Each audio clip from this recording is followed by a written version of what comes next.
Good morning student. Saraswati Shishukunj Borsad, ધોરણ 12, વિષય computer, પ્રકરણ નંબર 3 છે. કમ્પોઝરનો ઉપયોગ કરી સરળ વેબસાઇટની રચના કરવી. તો આગળ પ્રકરણનું નામ આ રહેશે. પ્રકરણ ત્રીજું છે. વિડીયો નંબર આવશે 3.1. તો એની અંદર આપણે વાત કરવાની છે કમ્પોઝરની અંદર, પણ એની અંદર વેબસાઇટ કઈ રીતે બનાવી એના વિશેની વાત કરીશું, અને સાથે એનો ઉપયોગ શું છે એ પણ આપણે આગળ વાત કરવાની છે. તો ત્રીજા ચેપ્ટરની અંદર આપણે વાત કરીશું કે કમ્પોઝરનો ઉપયોગ કરી સરળ વેબસાઇટની રચના બનાવી. ત્રીજું ચેપ્ટર છે. તો અહીં આગળ વેબસાઇટ એટલે શું, પહેલાં તમને દરેકને ખબર તો હશે થોડી ઘણી માહિતી, પણ આપણે એના વિશેની વાત કરીશું અને એના ઉપયોગો.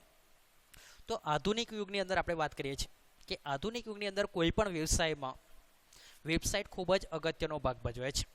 તે વિશ્વ કક્ષાએ આપણે જોઈએ છીએ કે વ્યવસાયની રજૂઆતમાં મદદરૂપ બને છે. વ્યવસાયના કિસ્સામાં ઉત્પાદનના વેચાણમાં અને ગ્રાહકોને બહોળી સંખ્યાની અંદર આકર્ષવા માટે તે મદદરૂપ બને છે. તેથી જ વેબસાઇટની રચના શ્રેષ્ઠ તકનીક દ્વારા કરવામાં આવતી હોય છે. તે જરૂરી છે જેથી સંસ્થાને મહત્તમ સંખ્યામાં મુલાકાતીઓ જે છે એ મેળવી શકે છે અને ઉચ્ચતમ નફો મેળવી શકે છે. તો વેબસાઇટનો ઉપયોગ શું છે, તો કે વેબસાઇટ જે છે એ કેવી વસ્તુ છે, તો કે વિશ્વ કક્ષાએ છે. એના માટેનું કોઈ લિમિટેશન નથી. આપણે એવું કહીએ છીએ કે તમે કોઈ વેબસાઇટ બનાવો છો તો એ વેબસાઇટ જે છે માત્ર એ મર્યાદિત જે આપણે કહીએ વિસ્તાર એના પૂરતી હોતી નથી. એટલા માટે એવું થાય છે કે કોઈ પણ જગ્યાએ કોઈ પણ વ્યક્તિ હશે એ તમારી વેબસાઇટની મુલાકાત લેશે. તો એના કારણે જે છે એના કારણે ઘણા બધા ગ્રાહકો જે છે એ તમારી વેબસાઇટ સાથે જોડાતા હોય, તમારી વેબસાઇટની મુલાકાત લેતા હોય છે. તો આગળ જે છે એ ઘણા બધા વ્યક્તિઓ તમારી વેબસાઇટની મુલાકાત પણ લે છે અને એના કારણે ઘણા બધા સંસ્થા સાથે જોડાય તો સંસ્થાને પણ ઘણો બધો ફાયદો થાય છે. તો એના માટે આપણે આગળ વેબસાઇટનો ઉપયોગ કરીએ છીએ. તો વેબસાઇટ એ વિશિષ્ટ હેતુ માટે પરસ્પર જોડાયેલા વેબ પેજનો સમૂહ છે. વેબસાઇટ શું છે, તો કે વિશિષ્ટ હેતુ માટે પરસ્પર જોડાયેલા વેબ પેજનો સમૂહ. માત્ર એક જ પેજ બનાવો છો, જે આપણે બનાવતા આગળ શીખીશું કે માત્ર એક જ પેજ હોય તો એને વેબ પેજ કહેવાય. પણ વેબસાઇટની અંદર એક પેજ નથી હોતું, એક કરતાં વધારે પેજ છે એ એકબીજા સાથે જોડાયેલા હોય છે, એટલે આપણે એને વેબસાઇટ કહીએ છીએ. તો અહીં આગળ વેબસાઇટ જે છે એ ઘણા બધા એકબીજા પેજ જે છે એ જોડાયેલા છે. એ રીતે તમને અંદર જોવા મળશે. સંવાદિત, ઉપયોગકર્તા માટે સરળ તથા ચોક્કસ અને ઉપયોગી માહિતી ધરાવતી વેબસાઇટ બનાવી એ પડકારજનક કાર્ય છે. વેબસાઇટની રચના એવી હોવી જોઈએ જેથી ઉપયોગકર્તા તે માહિતીપ્રદ લાગે તથા ઉપયોગકર્તા જે છે એ વારંવાર તેની મુલાકાત લે એ પ્રમાણેની બનાવેલી હોવી જોઈએ. હવે વેબસાઇટ બનાવી ઘણી બધી અઘરી આપણે કહીએ છીએ, કારણ દરેક વસ્તુ જે છે એના માટેનો કોડ, એને કઈ રીતે બનાવી એના વિશેની થોડી ઘણી માહિતી તમને હોવી જોઈએ. સાથે એની અંદર કેવી માહિતી રાખવી એ પણ તમને થોડી ઘણી માહિતીની અંદર ખબર હોવી જોઈએ, જેથી કરીને તમારી વેબસાઇટની કોઈ મુલાકાત લે છે તો એ મુલાકાત તમારી લે તો અધવચ્ચે તમારી વેબસાઇટની મુલાકાત લેવાની છોડી દે એવી ના હોવી જોઈએ. કે તમે એક વખત તમારી વેબસાઇટની મુલાકાત લીધા પછી એને એવી ઈચ્છા થાય કે એની અંદર કંઈક નવું જાણવાની ઈચ્છા થાય, એ પ્રકારની વેબસાઇટ તમારી બનાવેલી હોવી જોઈએ. વેબસાઇટની રચના કરતી વખતે પૂરતું ધ્યાન રાખવામાં આવે છે તો આ હેતુ સિદ્ધ થઈ શકે છે. આ પ્રકરણની અંદર વેબસાઇટનું આયોજન કરવા માટે ધ્યાનમાં રાખવાના સામાન્ય મુદ્દાઓ જે છે એની ચર્ચા કરવાની રહેશે. તો આગળ કમ્પોઝરની મદદથી આપણે વેબસાઇટ બનાવવાની છે અને સાથે ઇન્ટરનેટ પર એને પબ્લિશ એટલે કે પ્રકાશિત કઈ રીતે કરવી, કે ઇન્ટરનેટ પર તમે વેબસાઇટ બનાવ્યા પછી તમે એને કઈ રીતે મૂકી શકશો એની પણ ચર્ચા આપણે આ પ્રકરણની અંદર આપણે કરવાની રહેશે. તો અહીં આગળ સૌથી પહેલાં વેબસાઇટનું આયોજન પહેલો ટોપિક છે આપણે આગળ, કે સારી વેબસાઇટનો વિકાસ એ કોઈ પણ અન્ય યોજના જેવી કે એક યોજના છે તેના માટે વિસ્તૃત આયોજન જરૂરી હોય છે. આયોજન જેટલું બહેતર હશે વેબસાઇટની ઉપયોગિતા સંદર્ભે સરળતાથી તક આપણે એટલી વધારે રહેશે. બીજા શબ્દોની અંદર આપણે કહીએ તો કે વેબસાઇટ બનાવવા માટેનું ધ્યેય સિદ્ધ કરી શકાશે. સારી વેબસાઇટ બનાવવા માટે આયોજનની પ્રક્રિયામાં ધ્યાનમાં રાખવા માટે કેટલાક અગત્યના મુદ્દાઓ આગળ આપણને આપેલા છે. કે તમે વેબસાઇટ બનાવો છો તો સૌથી પહેલાં એનું આયોજન કરેલું હોવું જોઈએ. કે તમે વેબસાઇટ બનાવવાના છે તો એ વેબસાઇટ તમે શેના માટે બનાવો છો, તમે કોને ધ્યાનમાં રાખીને બનાવો છો, એવા ઘણા બધા મુદ્દાઓ જે છે એ તમારે આગળ ધ્યાનમાં રાખવા પડશે. તો જ તમારી વેબસાઇટ જે છે એ સક્સેસફુલ હશે, નહીંતર એ વેબસાઇટ સક્સેસ હશે નહીં. તો અહીં આગળ આપણે સૌથી પહેલાં વાત કરીશું એની અંદર જે મુદ્દાઓ છે એની અંદર, કે સૌથી પહેલો ટોપિક છે હેતુ. તો વેબસાઇટનો હેતુ સ્પષ્ટપણે વ્યાખ્યાયિત થયેલો હોવો જોઈએ. એ જરૂરી છે કે વેબસાઇટની રચના કરતાં પહેલાં તેની વ્યાખ્યા અને ધ્યેય સ્પષ્ટ હોવો જોઈએ. યોગ્ય રીતે રચના પામેલી વેબસાઇટ જે છે એ સંસ્થાને મદદરૂપ થાય છે. વેબસાઇટની રચનાનો હેતુ વ્યક્તિના સમૂહની માહિતી પૂરી પાડવાનો હોય છે, જેમ કે નવા ગ્રાહકોને આકર્ષવા કે ઉત્પાદનની ઓનલાઈન વેચવાનો હોઈ શકે છે. હેતુ નક્કી થયા પછી વેબસાઇટ જે છે એ વિષય વસ્તુ અને રૂપરેખા જે છે એ પણ એ રીતે વિકસાવી શકાય છે. હેતુ એની અંદર આપણે એવું કહીએ છીએ કે તમારી વેબસાઇટ બનાવવાની છે એનો હેતુ શું હશે, તમે શેના માટે બનાવો છો. આપણે એવું કહીએ છીએ કે તમે વેબસાઇટ બનાવો છો તો તમે કોઈ સંસ્થાની અંદર જોબ કરો છો. ધારો કે આપણે સ્કૂલની વેબસાઇટ બનાવીએ છીએ તો આપણને આગળ નક્કી હોવું જોઈએ કે હું સ્કૂલની વેબસાઇટ બનાવું છું, પણ એ સ્કૂલની વેબસાઇટ બનાવ્યા પછી મને નક્કી કરવું પડે કે એ વેબસાઇટ જે છે એ શેના માટે બનાવીશ. સ્કૂલની વેબસાઇટ તો ઘણી વખત એવું પણ બને કે સ્કૂલ માટેની કોઈ વેબસાઇટ બનાવતા હોય તો એની અંદર માત્ર કોઈ વ્યક્તિને, કોઈ વિદ્યાર્થીઓ, કોઈ પેરેન્ટ્સ હશે, કોઈ વાલી હશે, એને આપણે ઇન્ફોર્મેશન આપવા માટે બનાવતા હોય તો એની અંદર જે પણ માહિતી હોય એ પ્રમાણેની હોવી જોઈએ. તો એ રીતે બીજો ઓપ્શન આપશે કે પ્રેક્ષકગણ, કે વેબસાઇટની રચના જે છે એનું વિભાગનું કાર્ય શરૂ કરતા પહેલાં અપેક્ષિત ઉપયોગકર્તા અંગેની જાણકારી હોવી જોઈએ. વેબસાઇટમાં સામાન્ય અને વિસ્તૃત એમ બંને પ્રકારની માહિતી હોવી જોઈએ. તેમાં વિશિષ્ટ અને સરળ માહિતીનો સમાવેશ પણ થયેલો હોવો જોઈએ. માહિતીના વિવિધ પ્રકાર, વિસ્તાર અને વિશેષતા વ્યાપનો આધાર અપેક્ષિત પ્રેક્ષકોની રુચિ પર રહેલો હોય છે. વેબસાઇટ પ્રત્યે ઉપયોગકર્તાની અપેક્ષાઓ જરૂરી હોવી જરૂરી છે, કારણ કે જાણકારી વેબસાઇટના યોગ્ય વિષયવસ્તુ અને રૂપરેખા જે છે એ વિકાસની અંદર મદદરૂપ બને છે અને વેબસાઇટ ઉપયોગની જે સફળતાની ખાતરી આપે છે. એકથી વધુ ધ્યાન આપવા લાયક બાબત છે કે ઉપયોગકર્તા ઇન્ટરનેટનું જોડાણની ઝડપ તે વેબસાઇટ પર વિશાળ ચિત્રાત્મક ફાઇલો રાખવી હોય છે. એ જ રીતે આપણે કરીએ છીએ કે ડાઉનલોડ થવાની અંદર લાંબો સમય, કેટલીક વાર ઉપયોગકર્તા જે છે એ આવી વિશાળ ફાઇલોની રાહ જોવાની અંદર પણ અધીરો બને અને તમારી વેબસાઇટ છોડી દે એવું પણ બનતું હોય છે. તો અહીંયા આગળ એવી વાત કરવામાં આવે છે કે જેની અંદર આપણે કહીએ છીએ કે તમે વેબસાઇટ બનાવો છો એના માટેના પ્રેક્ષકો, તમારા વેબસાઇટની મુલાકાત કોણ લેવાનું છે એને પણ ધ્યાનમાં રાખવા પડશે. સાથે તમે જે વેબસાઇટ બનાવો છો એની અંદર પણ એવી માહિતી હોવી જોઈએ કે જ્યારે નેટ ઉપરથી એ ફાઇલ ડાઉનલોડ કરે અથવા તમારી વેબસાઇટની અંદર મુલાકાત લે તો ઝડપથી એ પેજ ઓપન થઈ જાય. ઘણી વખત એવું બને કે તમે ઘણી બધી ફાઇલો એક જ પેજ ઉપર આપી દીધી હોય કે જેના કારણે ફાઇલોને ડાઉનલોડ થવાની અંદર ઘણો બધો સમય લે અને ઉપયોગકર્તા જે છે એ તમારી વેબસાઇટને અધવચ્ચે છોડી પણ દે એવું પણ એની અંદર બનતું હોય છે. જેની અંદર કોઈ ચિત્રો હશે, મલ્ટીમીડિયાનો ફાઇલ છે એનો પણ તમે સમાવેશ એની અંદર કરી શકો છો, પણ એ મર્યાદિત કે એ દરેક વ્યક્તિ જે છે એ દરેક વ્યક્તિને આપણે ધ્યાનમાં રાખીને એ રીતની રજૂઆત કરવાની રહેશે. એના પછીનો ત્રીજો ટોપિક છે એની અંદર આપણે વાત કરીશું વિષય વસ્તુ. તો અહીંયા આગળ સૌથી મહત્વનો ટોપિક આ છે કે વેબસાઇટની અંદર સંપૂર્ણ અને સુસંગત માહિતી હોવી અત્યંત જરૂરી હોય છે. અસંગત માહિતીનો વધુ ઉપયોગ ઉપયોગકર્તાને નિરાશ બનાવે છે, કારણ કે તે સ્પષ્ટ વિગતો પ્રાપ્ત કરી શકતો નથી. વળી જો પૂરી પાડવામાં આવેલી માહિતી જે છે એ અપૂર્ણ હોય, અપૂર્ણ એટલે કે અધૂરી હોય તો ઉપયોગકર્તા જે છે એ તમારી વેબસાઇટને અધવચ્ચે છોડી દે છે. યોગ્ય અને સુસંગત માહિતી મૂકવાથી ઉપયોગકર્તા સંતોષ પ્રાપ્ત થાય છે તથા વેબસાઇટમાં તેનો રસ જળવાઈ રહે છે. વેબસાઇટના વિષય વસ્તુને સામાન્ય રીતે વિસ્તૃત વર્ગોની અંદર વહેંચવું જરૂરી બને છે. સામાન્ય રીતે વિષય વસ્તુ જે છે એ ઉપયોગકર્તા સમક્ષ સાઇટ, સંસ્થા, ઉત્પાદન અને સેવાઓ તથા અન્ય વસ્તુઓને વિહંગાવલોકન જે છે એ પૂરું પાડે છે. માહિતીને સંક્ષિપ્ત સમજૂતી ઉપયોગકર્તાની શોધમાં મદદરૂપ નીવડે છે. તે યોગ્ય અને સ્પષ્ટ વિગતોને નિર્દેશ કરે છે તથા સાઇટમાં આવેલી અન્ય ઉપલબ્ધ વસ્તુઓ જે છે એની જાણકારી પણ પૂરી પાડે છે. તો અહીં આગળ વિષય વસ્તુની અંદર તમારે દરેક વસ્તુ જે છે એ ધ્યાનમાં રાખવી પડશે કે તમે જે પણ માહિતી આપો છો એ થોડી ઘણી માહિતી અમુક પેજ ઉપર થોડીક ટૂંકાણની અંદર આપો અને એને લગતી કોઈ માહિતી હોય એ તમે બીજા પેજ ઉપર તમે એની અંદર આપી શકો છો. જેમ કે ઘણી વખત આપણે જોતા હોય કે તમે કોઈ ચિત્ર ઉપર ક્લિક કરો અથવા ઘણી વખત એવું બને કે કોઈ પેજ હોય તો એની અંદર તમને ઘણા બધા ચિત્રો આપેલા હોય છે, પણ તમે જ્યારે ચિત્રના વિશેની વધારાની માહિતી જોઈતી હોય તો તમે એ ચિત્ર ઉપર ક્લિક કરો, પછી બાકીની માહિતી તમને બીજા પેજ ઉપર આપવાની હોય છે. તો તમે જ્યારે પણ કોઈ વ્યક્તિને માહિતી આપો છો તો માહિતી તમારે આ રીતે આપેલી હોવી જોઈએ, જેથી કરીને કોઈ પણ વ્યક્તિ જે છે એ તમારી વેબસાઇટની મુલાકાત વ્યવસ્થિત રીતે લઈ શકે છે. વિસ્તૃત માહિતી જે છે એ વિષય વસ્તુના ઉપયોગકર્તા અને ઉત્પાદન અને સેવાઓ અંગેની વિસ્તૃત માહિતી પૂરી પાડે છે. વેબસાઇટની રૂપરેખા એવી હોવી જોઈએ કે ઉપયોગકર્તા તેને ઉપયોગી એવી વિશિષ્ટ માહિતી સરળતાથી મેળવી શકે. જેમ કે લખાણના ફકરા હંમેશા યોગ્ય લંબાઈના રાખવા જોઈએ. પેરેગ્રાફ જે છે એ પણ એનું લિમિટેશન હોવું જોઈએ. એ જ રીતે વેબ પેજ પર વિપુલ પ્રમાણની અંદર વિષય વસ્તુ દર્શાવતું હોય તો તે લખાણના નાના નાના વિભાગોની અંદર તમારે વહેંચણી કરી દેવી પડે. આમ કરવાથી ઉપયોગકર્તા પોતાની જરૂરિયાત પ્રમાણે માહિતી જે છે એ સરળતાથી મેળવી શકશે. અથવા વેબસાઇટની અંદર નેવિગેશન આપણે કહીએ છીએ કે કોઈ હાઇપરલિંક છે, કોઈ બટન છે, એવી વસ્તુ હોય તો એ પણ શક્ય હોય તો તમારે અંદર આપી દેવું જોઈએ.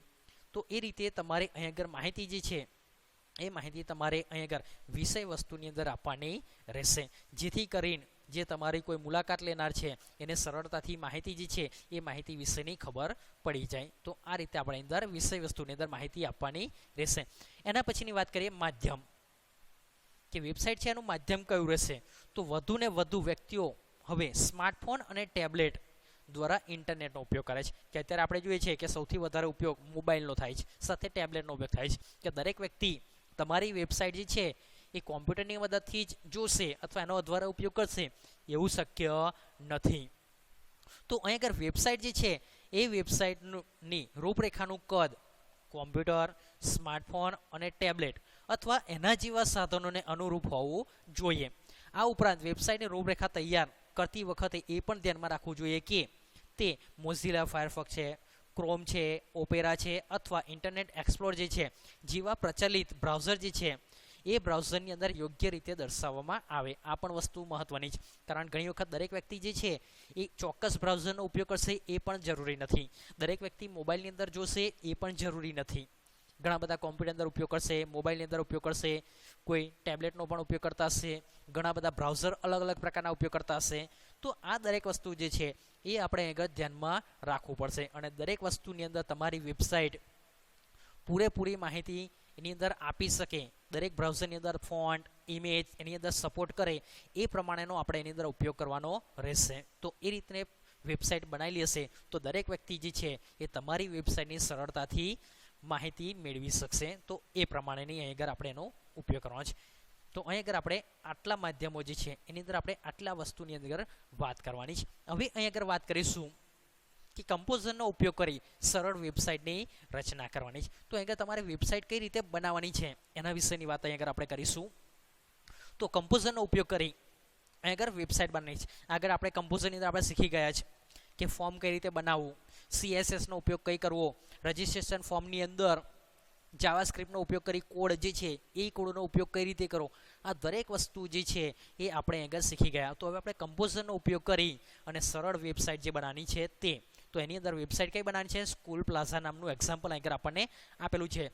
એ ઈ-કોમર્સની વેબસાઇટ છે કે અહીં આગળ તમને એનો નમૂનો અહીં આગળ પહેલેથી આપણને આપી દેલો છે. તો અહીં આગળ નમૂનો આપ્યો છે, આપણે આગળ નક્કી કરી દીધું ઉપર કે તમારે વેબસાઇટ કેવી બનાવી છે, એના માધ્યમો છે, કઈ રીતે બનાવીશું, શેની અંદર બનાવીશું, દરેક વસ્તુ આગળ નક્કી કરી દીધું છે. અને એના પછી આપણે આ રીતની એક વેબસાઇટ જે છે એ તૈયાર કરીશું. અહીં આગળ એક પેજ આપેલું છે, સ્કૂલ પ્લાઝા નામનું એક પેજ આપેલું છે, એ આપણે આગળ તૈયાર કરવાનું છે કમ્પોઝરની અંદર. કઈ રીતે બનાવવાનું છે એના વિશેની માહિતી હવે કમ્પોઝરની અંદર તમને આપીશ.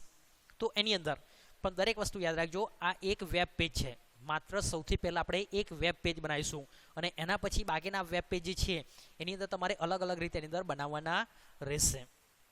તો દરેકની અંદર જે માહિતી આપવામાં આવે છે એ જ રીતે તમારે એની અંદર બાકીના વેબ પેજ છે એ સરળ રીતે એની અંદર બનાવવાના રહેશે.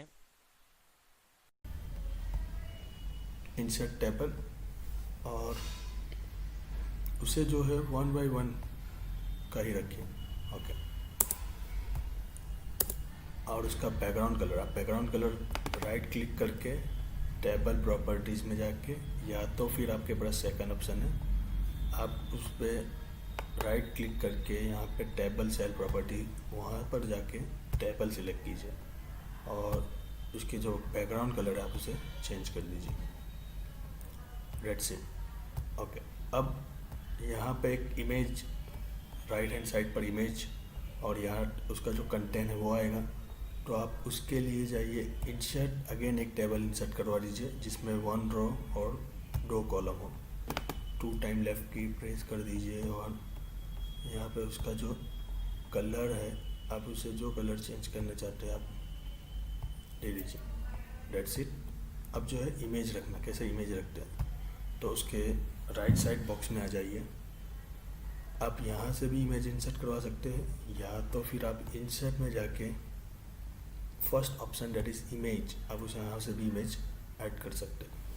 ठीक है. यहाँ पे मैंने इमेज सिलेक्ट कर दी मान लीजिए ये वाली image. Okay, don't use alternate text और उसकी डायमेंशंस में आ जाइए। यहाँ पे आप कीजिए कस्टम साइज और उसका कस्टम विड्थ 25 पिक्सल और यहाँ पे परसेंटेज कर दीजिए और उसकी जो हाइट उसे 100% में सेट कर दीजिए। आप उसे मैन्युअली भी रिसाइज कर सकते हैं। That's it. ओके, अब जो इमेज है उसे हमें राइट साइड पे डिस्प्ले करवाना है, तो यहाँ पे अलोकेशन उसका अलाइन राइट कर दीजिए। ओके, अब जो ये सेकंड वाला उसका जो टेबल की वेट है उसे मैन्युअली आप ऐसे लो कर दीजिए और इमेज को अगेन फिट करवा दीजिए।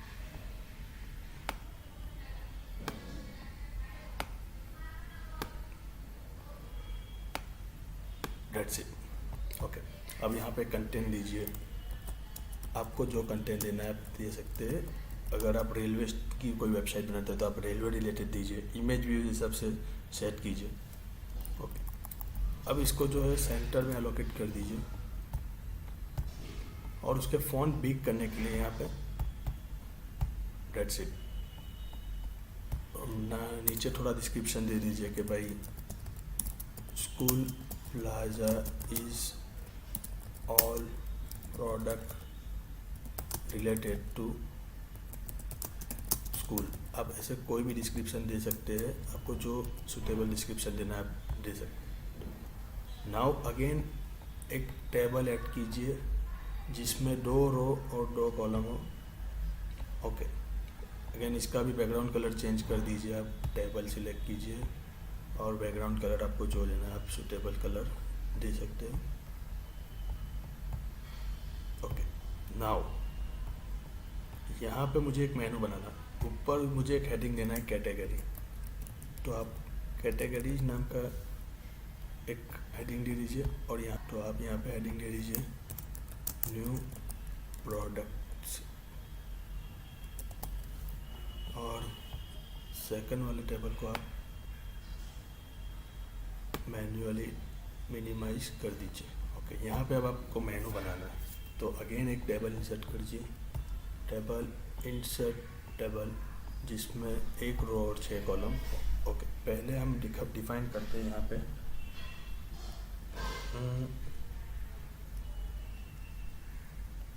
School bags. ओके, नीचे हॉरिजॉन्टल लाइन लाने के लिए इंसर्ट में जाके हॉरिजॉन्टल लाइन, सेकंड ऑप्शन दे दीजिए आप वाटर बॉटल,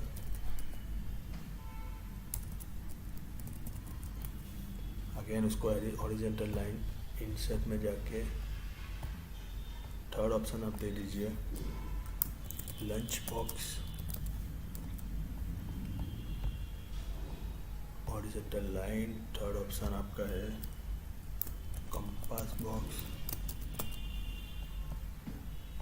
आप जो मेनू ऐड करना चाहते हैं आप उस हिसाब से कर सकते हैं। अगर आप रेलवे के बना रहे हो या होटल के बना रहे हैं तो आप उसके हिसाब से सूटेबल मेनू आप बना सकते हो। स्टेशनरी, इंसर्ट हॉरिजॉन्टल लाइन और last option is files and folder. That's it. ये आपका मेनू भी बन गया।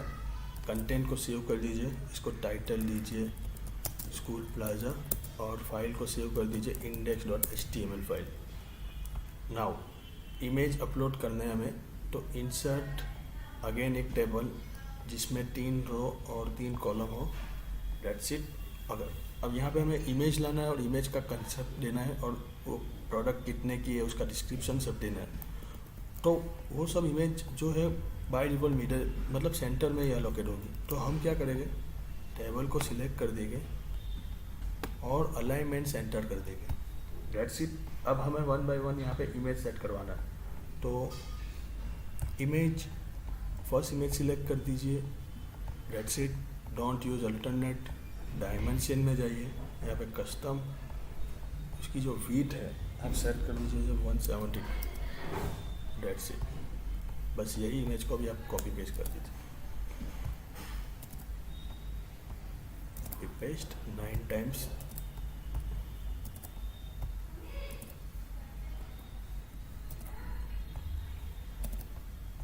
That's it. ओके, अब 1 की जगह पे आप सेकंड इमेज दे दीजिए।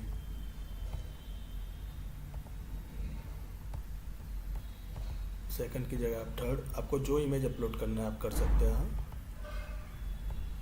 थर्ड 1 बाय 1 आप सब इमेज ऐसे ही चेंज कर दीजिए।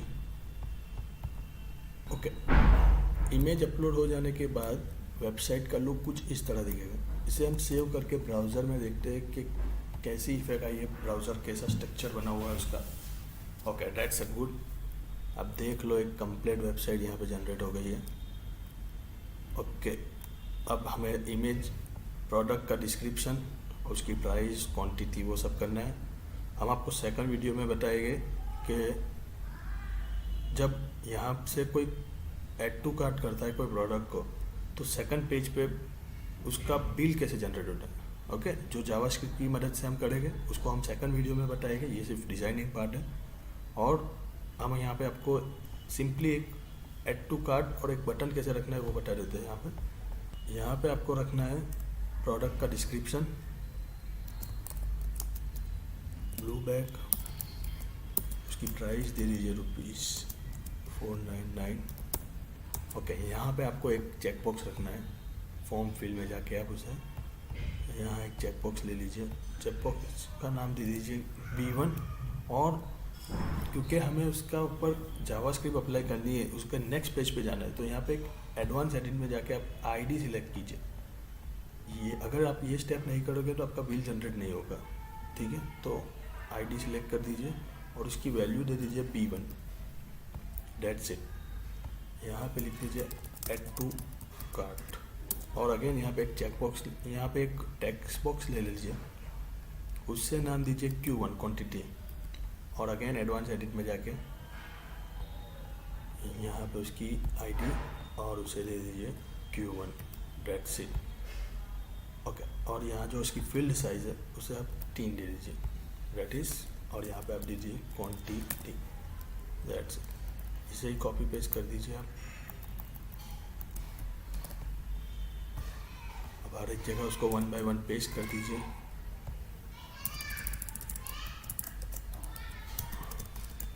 बैक प्राइस अपडेट कर दीजिए इसकी। और B1 की जगह पे यहाँ पे सोर्स में आके उसको Q1 कर दीजिए, B2 कर दीजिए, सॉरी। और Q2 सेम इसी तरह हमें 1 बाय 1 हर एक को कॉपी पेस्ट करके डिस्क्रिप्शन देके उसकी वैल्यू हमें चेंज कर देनी है। हर एक जगह पे डिस्क्रिप्शन दे जाने के बाद हमारी वेबसाइट अब कुछ इस तरह दिखेगी। रिफ्रेश कीजिए आप। That's it. आप देख सकते हो आप वेबसाइट का लुक वेरी गुड। और अब आप नेक्स्ट वीडियो में हम देखेंगे कि उसे अब जावास्क्रिप्ट की मदद से हम बिल कैसे जनरेट करेंगे। और एक हम चीज़ बता देते हैं कि जब वाटर बॉटल पर क्लिक करें तो वाटर बॉटल का पेज ओपन होना चाहिए, जिसे हम कहते हैं लिंक और रिडायरेक्शन। तो उसे भी हम कैसे कर सकते हैं, तो पहले एक पेज और बनाना होगा हमें। तो एक काम कीजिए, आप इसी पेज को कॉपी कर दीजिए, उसका नाम चेंज कर दीजिए water.html। तो आप देखिए कंपोजर में आ जाइए, मेनू में सिलेक्ट कर दीजिए आप वाटर बॉटल वाले कंटेंट को, और लिंक में आइए। जिस पेज पे आप रिडायरेक्ट करना है वो आप कर सकते हो। यहाँ पे हम भेज रहे हैं वाटर वाले पेज पे। That's it. आप इसे सेव कीजिए, पेज को रिफ्रेश कीजिए। आप देख लीजिए यहाँ पे हमारी लिंक आ गई। आप index.html में हो, वाटर बॉटल पे क्लिक करोगे तो आप कहाँ पे आ जाओगे, water.html। अब कंपोजर में water.html फाइल को ओपन कर दीजिए और यहाँ पे जो वाटर रिलेटेड इमेज है आप वो रख सकते हो। और ये अगेन आपको स्कूल बैग पे आना है, तो अगेन स्कूल बैग को सिलेक्ट कीजिए, लिंक दे दीजिए और उसको दे दीजिए index.html फाइल। ऐसे आप हर एक पेज से रिडायरेक्ट हो सकते हो one location to another location. Part of composer website. आपको कुछ कमेंट हो, सजेशन हो, आप हमें कमेंट के जरिए बता सकते हो। Thank you for watching my video.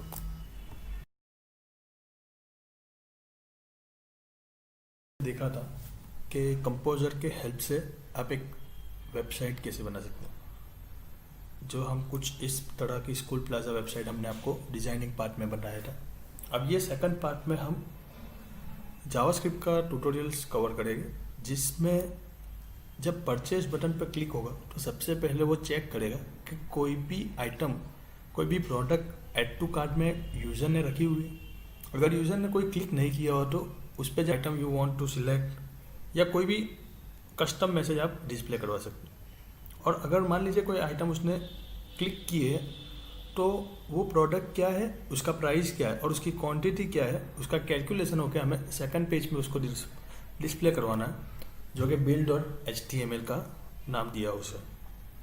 तो आइए हम उसका स्टेप स्टार्ट करते हैं। सबसे पहले बिल जनरेट करने के लिए हमें नेक्स्ट पेज पे जाना पड़ेगा। उसके लिए हम एक फॉर्म बटन इंसर्ट करवा देते हैं, फॉर्म फील्ड, और यहाँ पे हम एक बटन ले लेते हैं।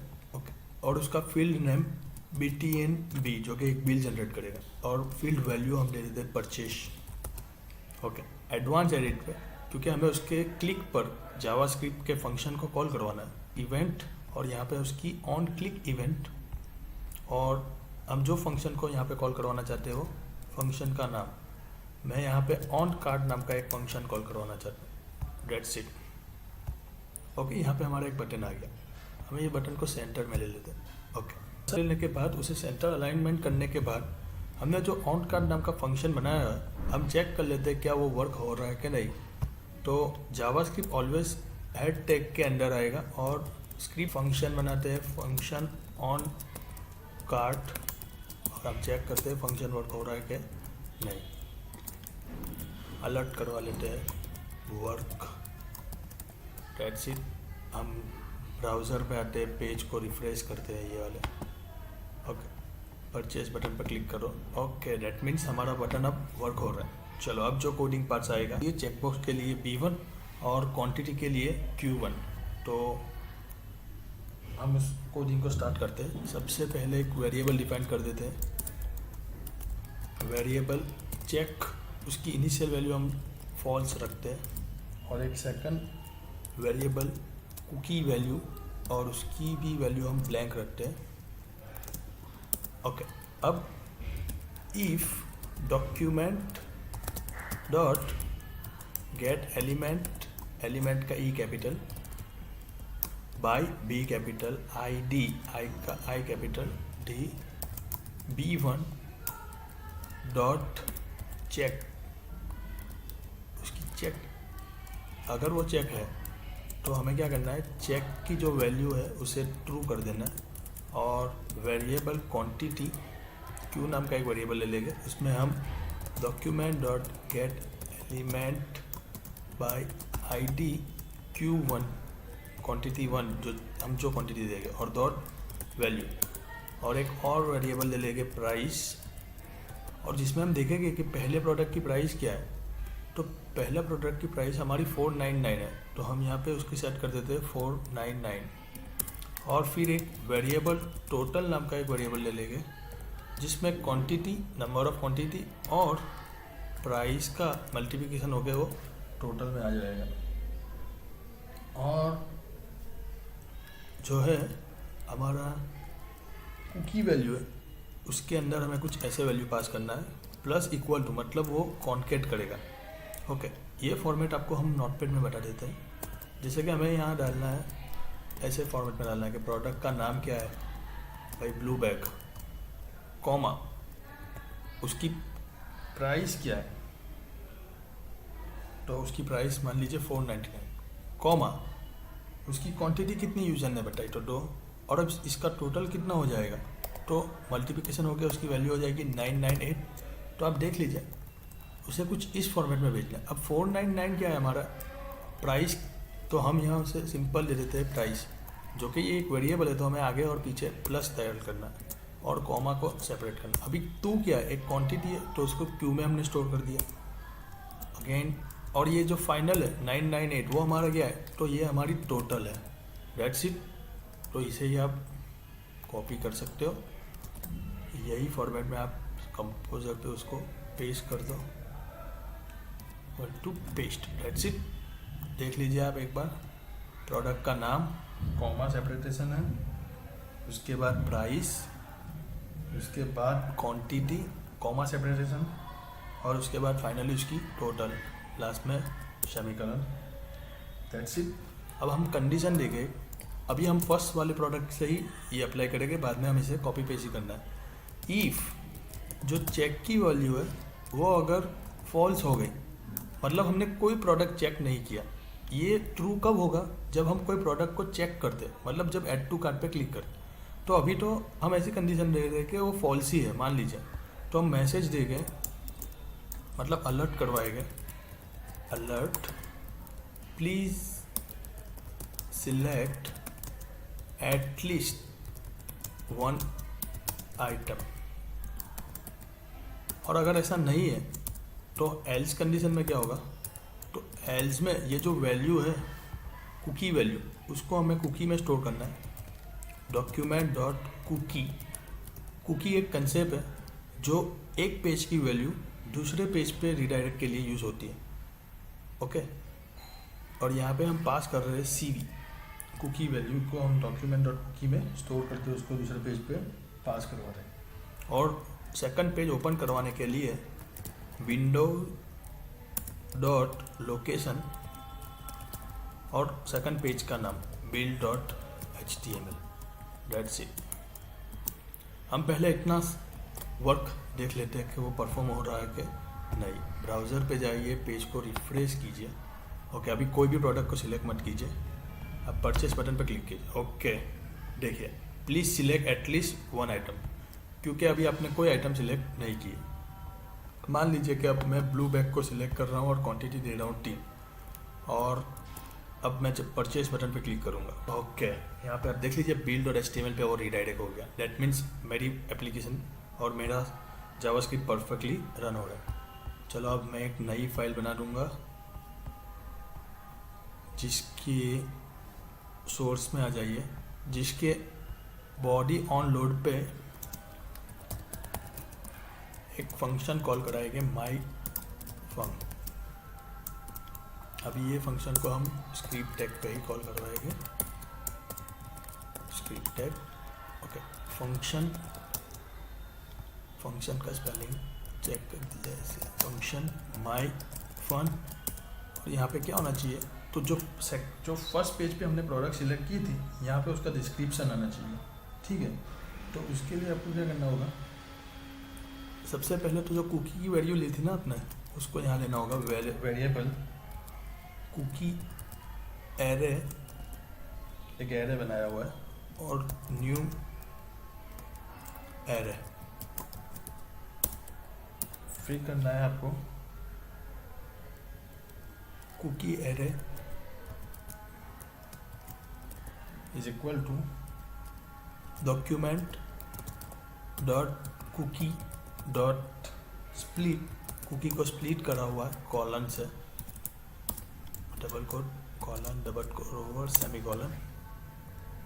ओके, अब हम एक लूप चलवा रहे हैं, i is equal to 1, i less than cookie array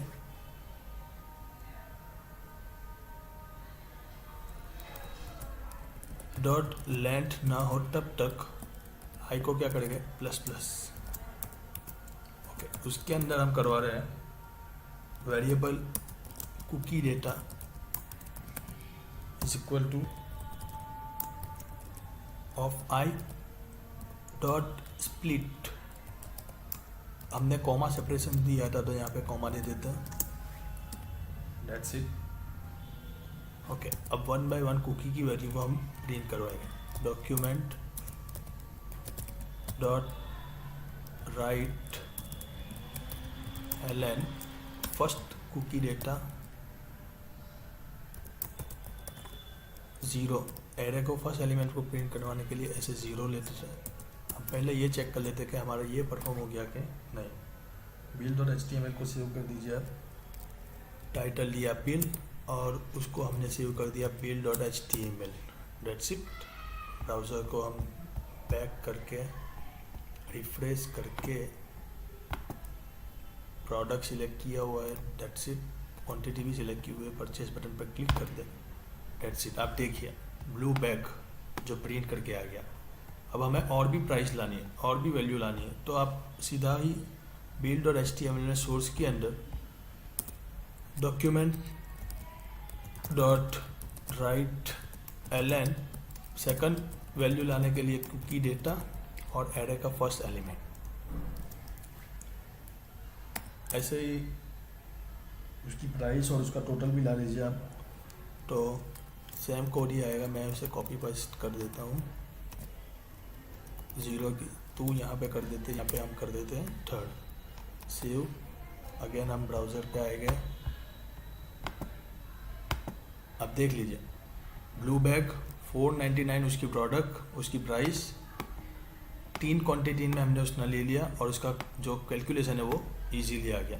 बस आपको हर एक Q1 Q2 Q3 B1 B2 हर एक के लिए अब आपको सिर्फ क्या करना है, ये वाले कोड को ही कॉपी पेस्ट कर देना है। यहाँ से लेकर यहाँ तक उसको कॉपी कीजिए, यहाँ पे उसको पेस्ट कर दीजिए। B1 की जगह पे रिप्लेस करके आप उसे B2 कीजिए, Q1 को रिप्लेस करके Q2 कर दीजिए और उसकी प्राइस, सेकंड प्रोडक्ट की प्राइस क्या है आप उस हिसाब से उसको सेट कर दीजिए। सेकंड प्रोडक्ट की प्राइस 799, तो आप वहाँ पे प्राइस की वैल्यू 799 कर दीजिए, वेरिएबल टोटल ओके। और ब्लू बैग की जगह पे आप क्या हेडिंग है उसका, रेड बैग, तो आप उसे यहाँ पे सिर्फ रेड बैग कर दीजिए, सेव कीजिए। हर एक के लिए अब बस यही कोड आपको कॉपी पेस्ट करना है। रिफ्रेश करके आप देख लीजिए कि मैं अब प्रोडक्ट ये सिलेक्ट कर रहा हूँ और उसकी क्वांटिटी 2 दे रहा हूँ, और जब सबमिट बटन पर क्लिक करूँगा, हाँ आप देख लीजिए रेड बैग 7992 और 1598। ओके, अब मैं 2 प्रोडक्ट को सिलेक्ट करता हूँ, तब क्या होगा, तो इसको भी सिलेक्ट किया मैंने, उसकी क्वांटिटी दो, और इसको भी सिलेक्ट किया, इसकी क्वांटिटी दी थी 1। अब क्या होता है तो आप देख लीजिए, जब मैं परचेज पे क्लिक करूँगा, डेट्स इट, दोनों प्राइस आ गए। डेट्स इट, आपको यही कोड 9 टाइम्स कॉपी पेस्ट करके यहाँ पे रख देना है। अब इजीली इसको व्हील जनरेशन कर सकते हो। That is, thank you for watching my video. अगर आपको कोई कमेंट हो, कोई सजेशन हो, तो आप हमें नीचे कमेंट बॉक्स में, डिस्क्रिप्शन में दीजिए।